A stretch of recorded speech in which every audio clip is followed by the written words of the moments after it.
مولانا صدر الدین رحمۃ اللہ علیہ، اور آپ کے مدرسے کے ایک طالب علم تھے جن کا نام تھا مولانا فخر الدین رحمۃ اللہ علیہ۔ یہ تین بزرگ ہیں، اور صدر الدین رحمۃ اللہ علیہ آپ کے بیٹے ہیں، اور آپ کی بیٹی تھی اور اس کی آپ نے شادی کرنی تھی۔ حضرت بہاؤالدین زکریا ملتانی رحمۃ اللہ علیہ نے تو رشتہ طے ہو گیا۔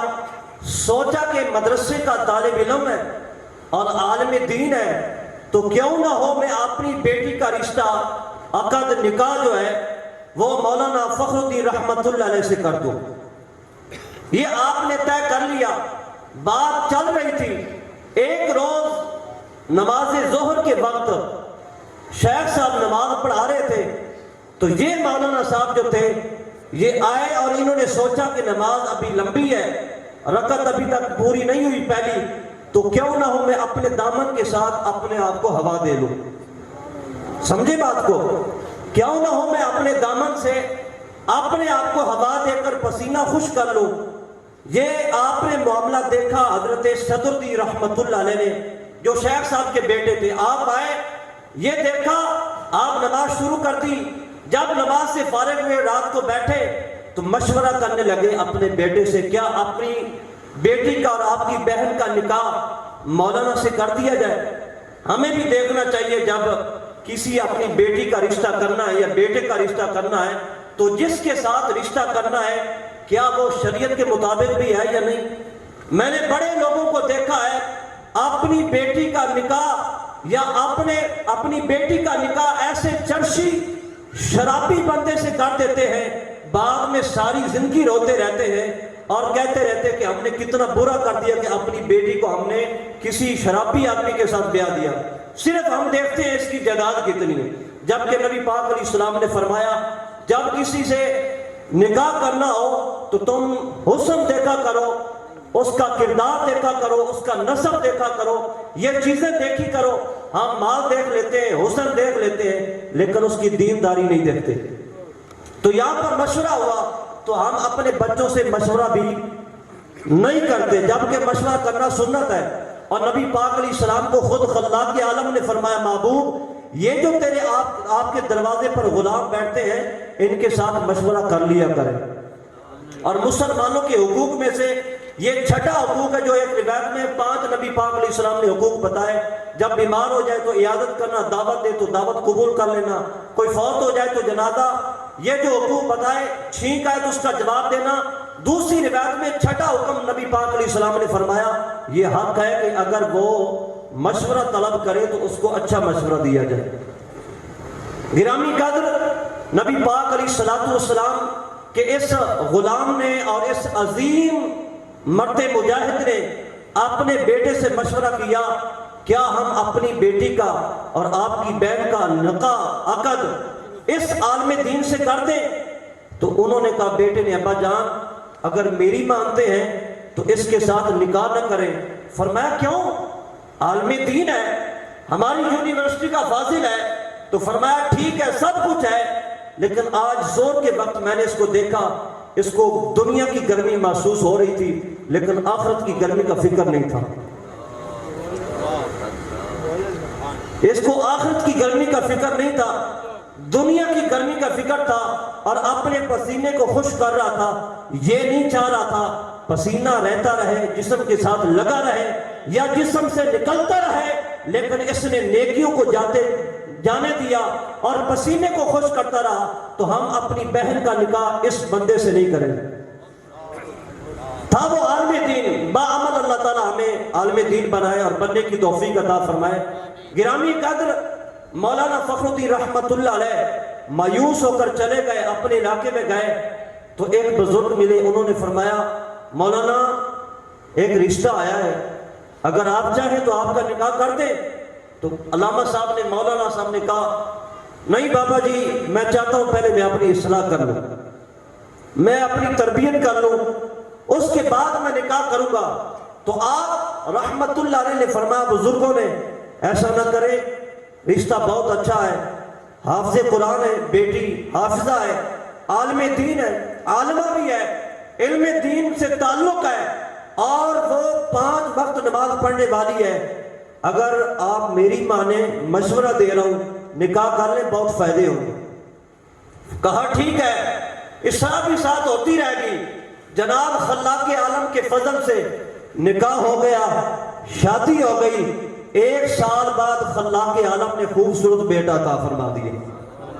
اب بیٹا دنیا میں آیا، وہ چپ نہیں ہوتا، وہ روتا جا رہا ہے۔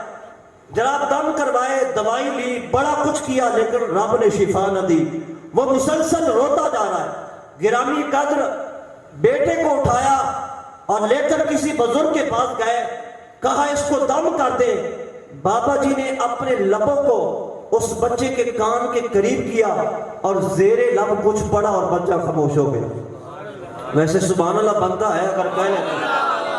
میں نے وہ تقریر ایسی چھیڑ دی ہے جس سے آپ نے سبحان اللہ نہیں کہنا، ورنہ میرے پاس بڑے گر ہیں کہ میں آپ سے سبحان اللہ کہلوا لیتا ہوں۔ کہیے سبحان اللہ، گاج کے کہیے سبحان اللہ۔ اے جو پیچھے بیٹھے ہیں یہ کیوں بولتے، کہیے سبحان اللہ۔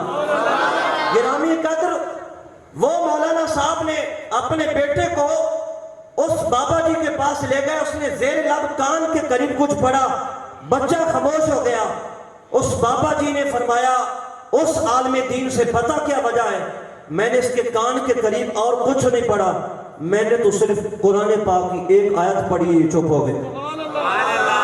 یہ بچہ خاموش ہو گیا ہے۔ تو علامہ صاحب نے پوچھا، بابا جی نے پوچھا بتاؤ مجھے آپ کی بیگم کا کام کیا ہے؟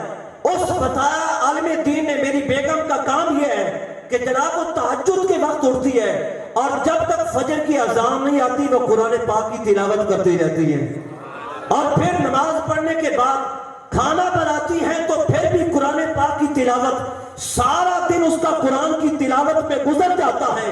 تو یہ وہ قرآن ہے جو قرآن سننے کے لیے خلاق عالم خود ڈیمانڈ بھی فرماتا ہے۔ حضرت